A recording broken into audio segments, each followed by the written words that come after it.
Привет, друзья! Сегодня я покажу, как вкусно замариновать селедку несколькими способами. Близятся праздники, и на такой продукт, как селедка, уходит большое количество денег, потому что все мы любим салаты и закуски из нее. Я же купил свежезамороженную по 200 рублей за килограмм, и сейчас покажу, как вкусно подготовить ее к праздникам. Мы будем готовить 3 маринада.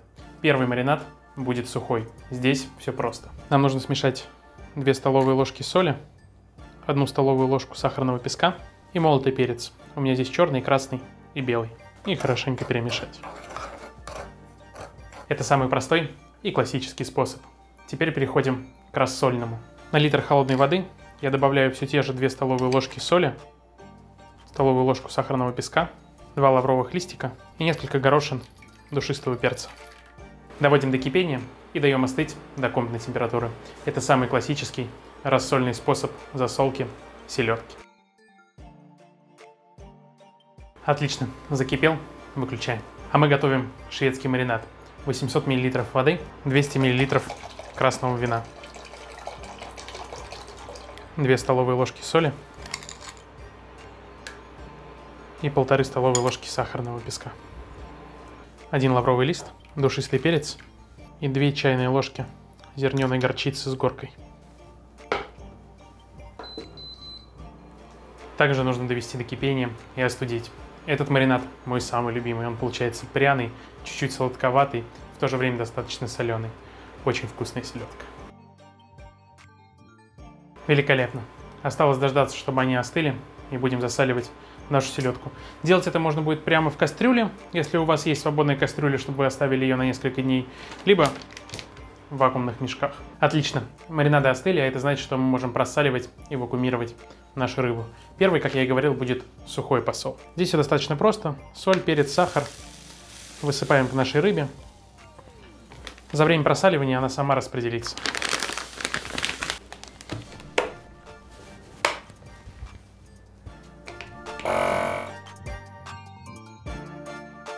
Вот такая вот селедочка. Теперь стандартный рассол.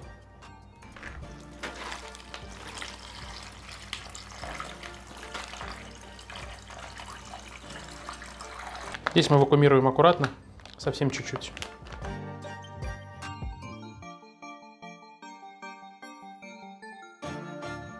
И финальный пряный маринад.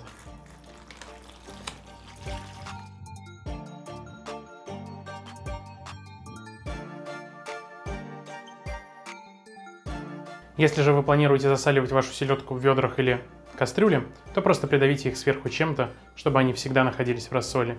И периодически раз в день можно их переворачивать. Мы же оставляем селедку просаливаться на 5 дней. Ну что, наши селедки просолились. Смотрите, какие красотки. Это у нас селедка сухого посола. Это классический рассол. И в вине. Аккуратно разрезаем пакеты, сливаем лишнюю жидкость и обсушиваем нашу рыбу салфетками.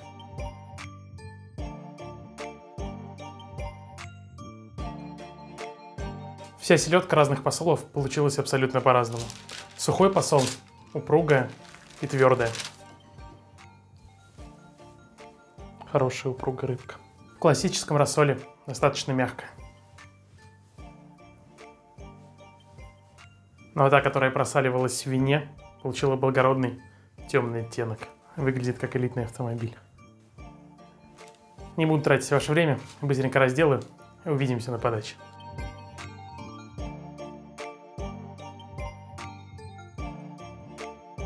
Давайте более подробно расскажу про каждую из них.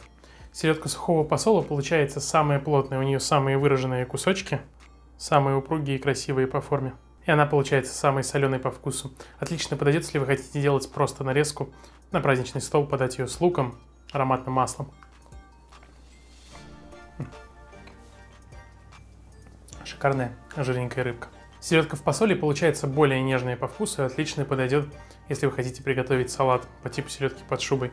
Она более нежная, маслянистая и мажущаяся.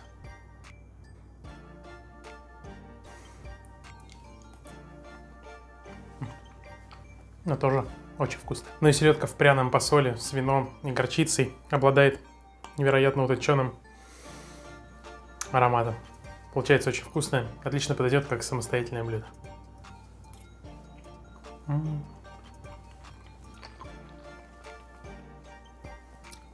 Достаточно подать просто с вареной картошкой и получится. Очень вкусно. Ну а на этом у меня все. Спасибо, что делитесь нашими рецептами со своими друзьями. Спасибо за ваши лайки и поддержку. До скорых встреч. Пока-пока.